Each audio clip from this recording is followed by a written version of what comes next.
যদি রাষ্ট্রীয় কোনো প্রতীকের উনি দায়িত্ব নেন যেটাকে রক্ষা করবেন, তাহলে তারা দানের শীষ এবং শাপলা সবগুলোকে রক্ষা করে ওই ধরনের আইন সংশোধন করতে হবে। সো নির্বাচন কমিশনের সামনে দুইটি পদ্ধতি, দুইটি রাস্তা আছে।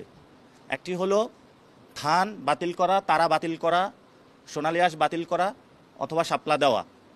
তো আমরা আশা করি যে আমাদের যারা ভ্রাতৃপ্রতিম অন্যান্য রাজনৈতিক সংগঠন রয়েছে, আমরা তাদের সাথে এই বিষয়ে ঐক্যবদ্ধ যে কারোটাই বাতিল না হোক। সুতরাং আমরা শাপলা পেতে আইনি বাধা এবং রাজনৈতিক বাধা কোথাও দেখছি না। এজন্য আমরা আশাবাদী শাপলা পাবো, সে বিষয়টি আমরা জানিয়ে এসেছি ওনাদেরকে।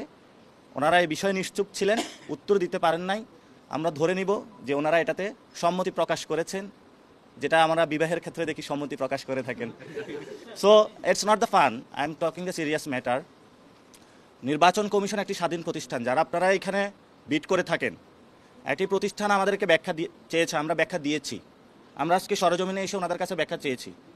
ওনারা, আমরা বলছি যে আমাদের ব্যাখ্যাটা দেন, ওনারা 2 ঘন্টা নিশ্চুপ থেকেছে।